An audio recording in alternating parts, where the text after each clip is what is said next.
I'd heard people talk about sleep paralysis before, how you wake up trapped inside your own body while your mind is fully awake. Some called it fascinating. Others described it as pure terror.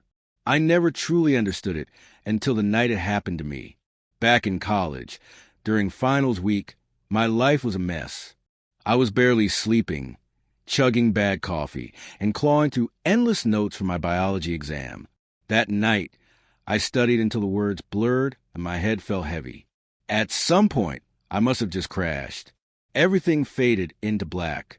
When awareness crept back in, I thought I was awake. I could see the outlines of my room, the faint glow from the streetlight leaking through my blinds. But there was something wrong. My body felt drained, limp, like I didn't fully belong in it. When I tried to shift or sit up, nothing happened. Only my eyes moved, slowly sweeping across the dim room. And then she appeared. Dead center of my room stood a woman in a long black dress, her posture rigid, unmoving. She clutched something long in her hand, but in the darkness I couldn't tell what.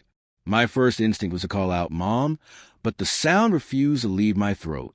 The woman stepped closer, her movement slow and unervingly silent. When she leaned down and reached toward my forehead, I felt the cold of her palm with absolute clarity. As she lowered her face to mine, I saw my mother. Every detail of her face was there. Her eyes, her expression, the tired softness she always carried. I tried with everything in me to speak, to reach out, but my own body betrayed me. My lips didn't part. I didn't even breathe. She stood up, turned toward the doorway, and walked out of my room without a sound. 10 seconds passed. Maybe 20. The haze around my vision thinned, and suddenly, I snapped back into myself. I could breathe. I could move. I bolted out of bed, screaming "Mom," over and over, running into the hallway. A door opened at the far end, and someone rushed toward me. But it wasn't her. It was my dad. He wrapped his arms around me while I stood there shaking, and all he said was, "I miss her too." My mother had died 3 weeks before.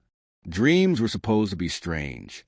They were supposed to be blurry and nonsensical, something your mind stitched together out of scraps of memory. But what I experienced next wasn't a dream, not in the way dreams are supposed to feel. It was too sharp, too real, too close. I had fallen into a deep REM sleep, caught in a nightmare where something was stalking me in the woods. I couldn't see what it was, only the shape of it moving between the trees, slipping in and out of the moonlight. Every breath I took felt short, like the forest itself was squeezing in around me. Then everything became foggy, as if the dream had torn open, and suddenly I felt my body again. But I couldn't move. I lay in my bed, trapped under invisible weight, unable to turn my head or lift a finger. Panic crept in slowly at first, then all at once when the sound began. It was soft, mechanical, almost alive, a strange rhythmic tone repeating every few seconds. It was impossible to describe. It didn't belong to any machine or creature I knew, and yet it pulsed like something breathing. Each time the noise repeated, it grew slightly louder, slightly closer. My eyes drifted toward the closet. Not because I wanted to look, but because something inside me knew the sound was coming from there. The closet door was open just an inch. I never left it open. Not once. My pulse hammered in my ears as the crack widened in my vision, or maybe the darkness behind it did. And then I saw it, a face, a distorted face peering from the shadows. Its mouth stretched impossibly wide, smiling in a way no human mouth ever could. Its eyes were hollow, empty, but fixed directly on me. Every time that metallic noise echoed, the face grew closer, like the sound was pulling it forward. The closet door suddenly slammed shut with a violent bang. Everything fell silent. I felt control return to my limbs like someone had cut the strings binding me. I shot upright, gasping, then stumbled out of bed and ran down the hall to my parents' room like a terrified child. I begged my dad to check the closet. He didn't hesitate. He swung open the door, turned on the light, checked every corner. Nothing. He told me gently that I had experienced sleep paralysis, that he had once gone through something similar, but his version didn't involve a face watching him through the darkness. His explanation didn't erase the image burned into my mind or quiet the lingering dread. I didn't sleep the rest of the night. Years before any of this, I had another encounter, one that carved itself into me so deeply that even now, I feel my skin tighten when I think about it. Back then, I didn't even know what sleep paralysis was. I had never heard the term, never read a story, never watched a video. All I knew was what I felt, and what I felt was absolute terror. I remember lying on my back, half asleep, half aware. Something was wrong with the air. It felt heavy, like the atmosphere itself was holding its breath. I sensed something lurking in my closet, something that shouldn't exist. I tried not to look, knowing that if I turned my eyes even slightly, my head would follow, and I didn't want to know I couldn't face whatever waited behind that door.